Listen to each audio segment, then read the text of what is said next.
नमस्कार और दिवाली की सभी को शुभकामनाएं। अभी जो मेन विषय है वो है दिवाली के सबसे बेहतरीन स्टॉक्स जो हम लोग हर साल निकालते हैं मुहूर्त ट्रेडिंग पे। अभी मुहूर्त ट्रेडिंग क्या है, जो भी जिनको पता नहीं मुहूर्त ट्रेडिंग क्या है, तो सबसे पहले बता देता हूँ कि लक्ष्मी पूजन के दिन जब ऑफकोर्स हॉलीडे होगा मार्केट को, लेकिन सिर्फ 1 घंटे का विंडो मार्केट ओपन करेगा, जो कि टाइमिंग होगा 1:45 PM से 2:45 PM। इसके अंदर आप स्पेशली किसी भी प्रकार के स्टॉक्स हो या फिर इन्वेस्टमेंट आपको म्यूचुअल फंड में करना है, कुछ भी अगर करते हो तो उसको काफी शुभ माना जाता है। और आज तक मेरा भी एक एक्सपीरियंस रहा है कि जब हम लोग दिवाली के अंदर स्टॉक्स खरीदते हैं तो उसको हमेशा मैं लॉन्ग टर्म के लिए होल्ड करता हूँ, शायद जिंदगी भर के लिए भी होल्ड कर सकता हूँ।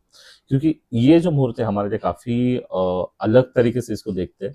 एक डिवाइन मुहूर्त है हमारे लिए, एक गॉडेस लक्ष्मी माता जी है, उनके प्रति एक वो बोलते हैं ना कि हम लोग कुछ उनसे जब जिंदगी भर कुछ लेते हैं तो इन्वेस्टमेंट की शुरुआत भी जो है उनसे ही करनी चाहिए, तो इतना एक शुभ मुहूर्त होता है। तो इसीलिए अगर आप एक भी स्टॉक लेते हो, दो भी स्टॉक्स लेते हो, आप डेफिनेटली ले सकते हो। मैंने कुछ रिकमेंडेशंस किए हैं with the fundamental and technical analysis, जो आप लॉन्ग टर्म के लिए उसको होल्ड कर सकते हो। तो स्पेशली उसके बारे में बात करेंगे आज, आपको स्टॉक की लिस्ट भी देंगे। और उसी के साथ में आप अपनी जीवन की जो इन्वेस्टमेंट है, अगर आपने अभी तक किया नहीं है तो through the demat account open करके आप उसको कर सकते हो। याद रखना 22 तारीख को है लक्ष्मी पूजन, तो उसी दिन सॉरी 21 तारीख को लक्ष्मी पूजन है, तो 21 तारीख को आपको क्या हो जाएगा, वहां पे 1:45 PM से 2:45 PM तक आप उसको खरीद सकते हो। काफी बेहतरीन शुरुआत होगी आपकी लाइफ की, तो करूँ करके जरूर देखना। तो आते हैं, सबसे पहले बात करते हैं थोड़ा सा निफ्टी के बारे में, देन विल गो अहेड। तो निफ्टी लाजवाब, all time high, even that कुछ चीजें हुई थी, ट्रम्प जी ने जो कहा था कि चाइना के ऊपर टैरिफ एंड ऑल, ऑफकोर्स थोड़ा सा मार्केट के ऊपर असर गिरा था, लेकिन जो हमारे स्टूडेंट्स है, जो हमको सुनते हैं, जो हमारे लेक्चर्स के अंदर भी होते हैं, दे नो इट कि हमने एक बात तो क्लियरली बोला है, सितंबर मंथ से बोला है, मार्केट कितना भी नीचे चला जाए, कुछ भी हो जाए, मुझे नहीं लगता मार्केट नीचे सस्टेन होगा उस टाइम पे, क्योंकि वहां से बाइंग बहुत ज्यादा जल्दी आ जाएगा। स्पेशली धनतेरस जैसा मुहूर्त हो, गोल्ड का प्राइस कितना भी हो जाए, गोल्ड लोग खरीद ही करेंगे।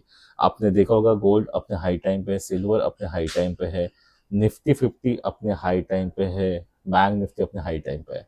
So this is the magic of the Diwali festival, because लोग भर भर के बाइंग करते हैं, हर प्रकार की बाइंग होती है, हर प्रकार के जो सेक्टर्स होते हैं उसके अंदर बाइंग आ जाती है, तो ऑफकोर्स मार्केट भी विदाउट एनी फॉल्ट ऊपर ही जाने की हमेशा कोशिश करता है।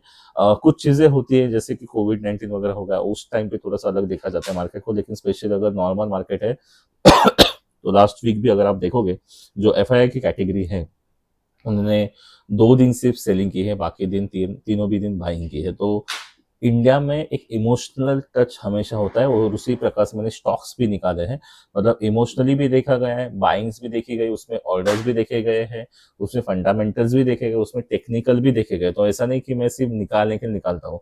आपने अगर कंपैरिजन किया होगा लास्ट ईयर के जो हमारे स्टॉक्स थे, शायद उस टाइम पे मैंने 23 स्टॉक्स निकाले थे, और हर एक स्टॉक ने बेहतरीन 200 से 250 पॉइंट का आपको अच्छा खासा रिटर्न दिया है।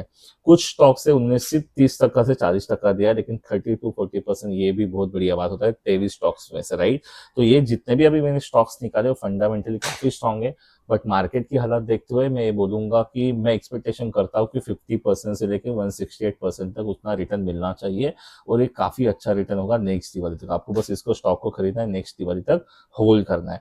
तो आप अभी मैं हर सेक्टर के बारे में, हर स्टॉक्स के बारे में इतना डिटेल में नहीं जा सकता एक वीडियो के अंदर, लेकिन आप चाहते हो कि और ज्यादा उसके अंदर बात किया जाए तो डेफिनेटली हम लोग उसके बारे में बात करेंगे। तो मैंने कुछ स्टॉक्स जो निकाले उसके बारे में बात करेंगे। अभी फिलहाल निफ्टी 50 के बारे में बात करेंगे, क्योंकि मंडे को है उसका एक्सपायरी, 20 तारीख को एक्सपायरी है कल के दिन में। तो कल क्या करना है सर, कल कुछ मत करो, ये जोन के अंदर बाइंग मत करना, बहुत सिंपल बताता हूँ मैं, क्योंकि इतना टाइम नहीं मेरे पास, राइट। या फिर आपके पास भी कि भाई 15 मिनट का वीडियो हम लोग सुना जाए, तो आप इतना टाइम नहीं दोगे मुझे पता है। तो कम टाइम में बिल्कुल सोचते हैं कि 25,437 नीचे क्रॉस करता है तो पुट में जाना है, और ऊपर 25,766 को अगर क्रॉस करता है तो ऊपर जाना है। दिवाली है परसों के दिन, तो मैं पुट में बिल्कुल इंटरेस्टेड नहीं हूँ। जब तक ये पूरा नीचे क्रॉस करके 25,335 भी क्रॉस करे नीचे के लेवल पे, तब तक मैं पुट में इंटरेस्टेड नहीं हूँ। तो आप समझ जाओ मुझे क्या कहना है। सिंपल सी बात बोलता हूँ कि 25,766 अगर क्रॉस करते हैं ऊपर के साइड में, तो शायद 26,000 राउंड फिगर बनाने के लिए मार्केट आ सकता है, पॉसिबिलिटीज है।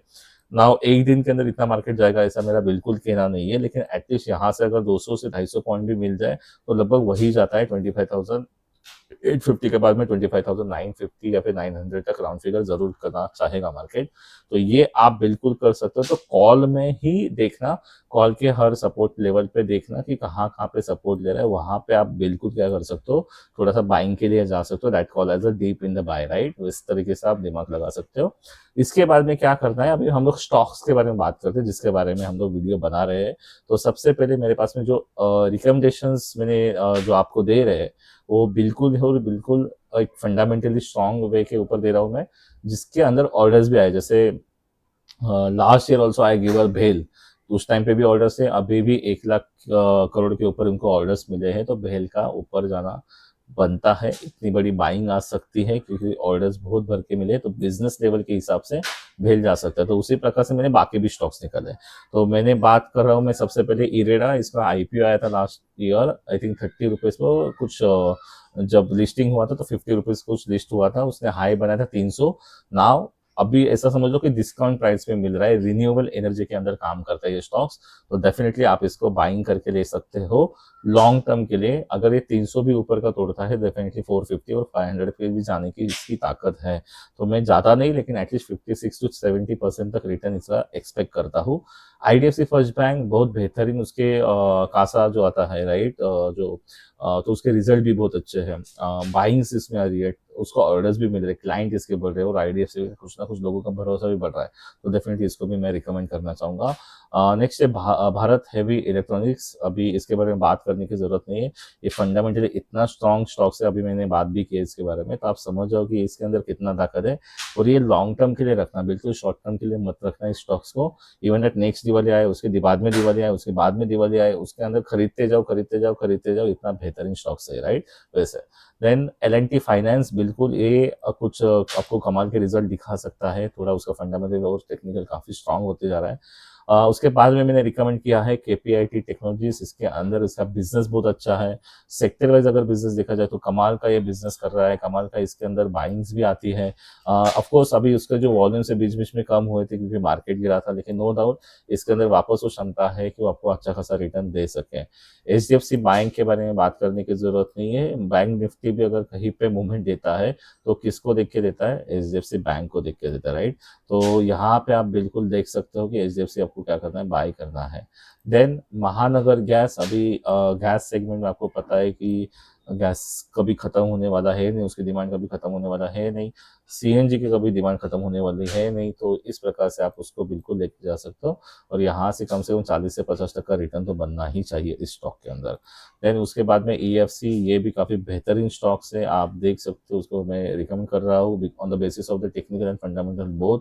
देन इसके अंदर रेलवे सेक्टर्स के अंदर भी हमारे पास में टिटागृह करके एक सिस्टम का एक रेलवे स्टॉक्स है, जैसे इरकॉन था, IRFC था, उसके साथ में ये स्टॉक बहुत सारे लोगों ने मिस किया, तो ये स्टॉक्स भी मैं रिकमेंड करना चाहूँगा। और ऑफकोर्स नो डाउट इसके साथ में IRFC, इरकॉन अपने आप जुड़ जाएंगे रेलवे सेक्टर के अंदर। तो रेलवे सेक्टर ने काफ़ी अच्छा रिटर्न भी दिया लास्ट ईयर में ही, तो वो कर सकते हो। फिर उसके बाद में है फिनो पेमेंट बैंक, ये NBFC के अंदर बहुत अच्छा काम कर रहा है, डेफिनेटली मैं इसको रिकमेंड करना चाहूँगा for the long term, not for the short term. Short term के लिए देख रहे हो तो बिल्कुल स्टॉक को मत देखना। उसके बाद में मुथूट फाइनेंस, इसकी बात करने की जरूरत नहीं है, फाइनेंशियल सेक्टर में काफ़ी अच्छा खासा काम करता है, और हर साल कुछ ना कुछ रिटर्न इसके अच्छे भी आते हैं, इसके रिजल्ट भी अच्छे थे हमेशा क्वार्टरली, तो इसको आप बिल्कुल देख सकते हो। जैसे CDSL काफ़ी ऊपर जा रहा है स्टॉक्स, डेफिनेटली मैं चाहता हूँ कि NSDL भी 101% वही काम करके दिखाएगा आपको आने वाले कुछ पीरियड में, तो डेफिनेटली इसको भी लॉन्ग टर्म के लिए आप देख सकते हो। देन उसके बाद में है कैम्स की बात करने की जरूरत नहीं है, कैम्स बहुत बेहतरीन स्टॉक्स है। यहाँ से 5,000 भी आराम से जाए तो कुछ ऐसा हैरान होने की बात नहीं है, 5,000 का 10,000 भी कर सकता है, that is holding power of the camps, तो इसको लॉन्ग टर्म के लिए बिल्कुल देख सकते हो। देन उसके बाद में है कैफे केफीआईएन टेक्नोलॉजीज, तो ये आईपीओ मैंने लिया था और आईपीओ के थ्रू मुझे मिला था, तो मेरे एक डीमैट के अंदर वैसे ही है, काफ़ी अच्छा खासा रिटर्न भी है। और रिटर्न के साथ मैं बोलना चाहूँगा, मैं इससे स्टॉक्स को कभी बेचना नहीं चाहूँगा। मुझे अगर आईपीओ लगा तो I will hold that stock for at least more than 10 years, तो ये लॉन्ग टर्म के लिए बिल्कुल देख सकते हो। एंड लास्ट मेरा रिकमेंडेशन रहेगा, थोड़ा सा महंगा स्टॉक्स है, लेकिन यस, मैंने लास्ट ईयर डिक्सॉन बोला था, महंगा था उस टाइम पे, शायद किसी ने लिया नहीं लिया पता नहीं, बट डिक्सॉन का प्राइस 5000 करीब कुछ था। फिर आप देख लेना चाहिए, तो मैं अभी दिखा देता हूँ आपको कि डिक्सॉन का क्या प्राइस है। तो डिक्सॉन टेक्नोलॉजी आपको मिल जाएगा 16700, तो दिस इज अ पावर कि 5000 का स्टॉक क्या 16000 जा सकता है, बिल्कुल जा सकता है। So this is it. तो नवीन फ्लोरिन इंटरनेशनल भी आप देख सकते हो, 5200 लगभग। आप उसके ऊपर भी बाई करना चाहो कर सकते हो, लेकिन अभी का प्राइस भी अच्छा खासा ही है। अगर आप इसको वेट करते हो गिर के लगा देने की, मार्केट गिरेगा तब लोगे, बिल्कुल चलेगा।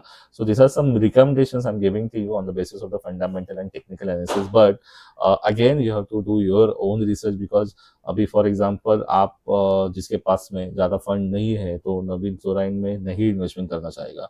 सो you can buy another stocks as per the price of the stock particularly. And second thing, मैंने इसमें कुछ जो स्मॉल सेक्टर के स्टॉक्स होते हैं या फिर बहुत ही लो लेवल के जो स्टॉक्स होते हैं उसको नहीं उठाया मैंने, बस फंडामेंटल एनालिसिस करके उठाया, काफ़ी मेहनत की है। तो आप भी मेहनत करके ही इन्वेस्टमेंट कीजिए, क्योंकि आप अपना ओन पैसा डाल रहे हो, तो शायद उसके अंदर आपको काफ़ी थोड़ा सा देखना पड़ेगा। मैंने अगर इरेडा बोला है, मैंने अगर आईडीएफसी बोला है, मैंने अगर भेद बोला है, तो उसका हर एक रिकमेंडेशन मैं अपनी ओर से तो कर ही रहा हूँ, नो डाउट। लेकिन आपकी प्राइस पैसे हैं, आपका सारी चीज़ें हैं, तो थोड़ा सा आप रिसर्च करके डालोगे तो और बेहतर है। और मेरे जो स्टूडेंट्स हैं उनको मैं हमेशा बोलता हूँ कि किसी भी पर्टिकुलर स्टॉक को उसके लोवेस्ट प्राइस पे खरीदना बहुत इंपॉर्टेंट होता है, ताकि वहां से वो काफ़ी मैजिकल आपको रिटर्न देता है।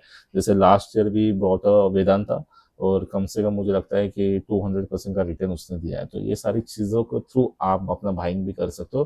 Now it is your technique कि आप कहाँ पे बाई करना चाहते हो, but yes, this are some long terms मतलब लॉन्ग टर्म के सारे स्टॉक्स मैंने बताए, मैंने किसी भी तरह के स्विंग स्टॉक्स आपको नहीं बताए।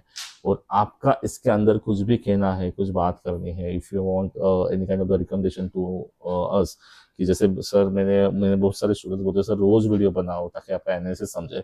बिल्कुल वो रोज वीडियो बनाना चाहता हूँ, लेकिन क्या होता है कि व्यूज़ थोड़ा सा बढ़ना चाहिए। बस आप मेरे व्यूज़ बढ़ा दो, आप शेयर कर दो, आप मैक्सिमम लोगों तक पहुंचा दो वीडियो, क्यों नहीं बनेंगे, बिल्कुल बने, थोड़ा सा मोटिवेशन मिल जाता है, राइट। मोटिवेशन मिलेगा तो काम भी आदमी बहुत अच्छे तरीके से करता है, that's it. So happy Diwali to all, and खुश रहिए, फैमिली के साथ चलिए और अपने पैसों को इन्वेस्ट करते रहिए। Thank you for the day.